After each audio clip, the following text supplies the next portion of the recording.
नमस्ते। मैं चांदिमा चंद्र सिंह हूँ। कोलंबो के स्वामी विवेकानंद सांस्कृतिक केंद्र की हिंदी की अध्यापिका हूँ। हिंदी साहित्य के इतिहास के बारे में थोड़ा सरल बताना चाहती हूँ।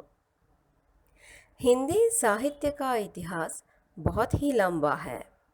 उसका इतिहास 1000 वर्षों तक पुराना भी है। हिंदी साहित्य के इतिहास को वर्गीकरण करने वाले विद्वानों में जॉर्ज ग्रियर्सन का नाम सबसे प्रथम आता है। उनके अलावा मिश्र बंधु विनोद, बाबू श्याम सुंदर दास, आचार्य रामचंद्र शुक्ल के नाम भी आ जाते हैं। परंतु आचार्य रामचंद्र शुक्ल का वर्गीकरण सर्वमानित है, क्योंकि उनका ये वर्गीकरण सरल है और स्पष्ट भी है। हिंदी साहित्य के इतिहास के 4 काल हैं उनके वर्गीकरण के अनुसार। पहला आदिकाल। आदिकाल को हम वीरगाथा काल भी कहते हैं। दूसरा युग पूर्व मध्यकाल, इसे हम भक्तिकाल कहते हैं। तीसरा युग उत्तर मध्यकाल है और उसे हम रीतिकाल कहते हैं। और चौथा युग आधुनिक काल है, इसे गद्यकाल भी हम कहते हैं। आदिकाल में लिखे गए वीर काव्यों को रासो काव्य कहते हैं। ये रासो काव्य प्रबंधात्मक है। हिंदी साहित्य में लिखा गया पहला रासो काव्य पृथ्वीराज रासो है। ये हिंदी का प्रथम महाकाव्य भी है। इस काव्य में दिल्ली के सम्राट पृथ्वीराज चौहान की वीरता का वर्णन हुआ है। इसकी रचयिता चंद बरदाई थे। ऐसा भी कहता है कि राजा पृथ्वीराज और कवि चंद बरदाई का जन्म एक ही तिथि में हुआ था। मृत्यु भी एक ही दिन को हुई थी। वीरगाथा काल में लिखित दूसरा प्रमुख रासो काव्य खुम्मान रासो है। इसका लेखक दलपति विजय है। इस काव्य में वीर रस के साथ साथ श्रृंगार का रस भी सुंदर परिपाक हुआ है। बीसल देव रासो, वो भी एक वीर काव्य है। नरपति नाह नामक कवि ने इसका निर्माण किया है। परमाल रासो, वो भी एक वीरतापूर्ण रचना है। इसे आल्हा खंड भी कहते हैं। रचयिता का नाम जगनिक है। यहाँ कवि ने आल्हा और ओदल की वीरता का वर्णन किया है।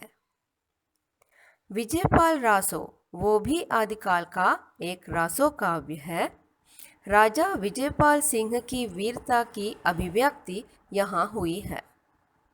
कवि का नाम नल्ल सिंह है। ऐसे आदिकाल के रासो काव्यों की भाषा डिंगल है, जो राजस्थानी हिंदी की बोली है। उस समय साहित्यिक भाषा के रूप में डिंगल भाषा व्याप्त थी। नमस्ते, धन्यवाद। आदिकाल का मतलब आरंभ का काल है। इस काल के कई नाम होते हैं। चारण काल, अपभ्रंश काल और कुछ लोग रासो काल भी इसे कहते हैं। आदिकाल में वीरतापूर्ण रचनाएं अधिक लिखी गई थीं। उस काल में भारत की राजनैतिक स्थिति अच्छी नहीं थी। राजा लोग आपस में लड़ते थे, युद्ध करते थे और साथ साथ विदेशी आक्रमण भी हो रहे थे। भारत में शांति का अभाव था। इसके फलस्वरूप वीर काव्यों का निर्माण होने लगा। राजाओं के दरबारों में चारण कवि थे, जो भाट जाति के लोग थे। वे अपने आश्रयदाताओं की वीरता का वर्णन सुनाया करते थे। राजा लोग भी अपनी तारीफ सुनकर प्रसन्न होकर कवियों को पुरस्कार प्रदान करते थे। ये चारण कवि अपने आश्रयदाताओं की प्रशंसा, उनके युद्ध, विवाहोत्सव तथा आखेट का भी वर्णन करते थे। अधिकांश कविताओं में वीर रस भरा था, साथ साथ श्रृंगार रस भी। उन वीर काव्यों में युद्धों का सुंदर एवं सजीव वर्णन हुआ है। आदिकाल के वीर काव्यों को रासो काव्य कहते हैं। हर वीर काव्य के पीछे रासो शब्द का नाम जुड़ा रहता है। कभी कभी ये चारण कवि अपने राजा को युद्ध के लिए प्रोत्साहन देते थे और स्वयं भी तलवार का कौशल दिखाते थे।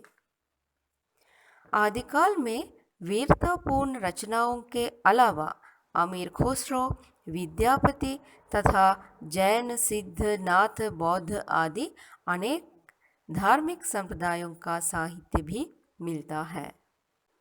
उस साहित्य के बारे में हम दूसरे पाठ में प्रस्तुत करेंगे। धन्यवाद।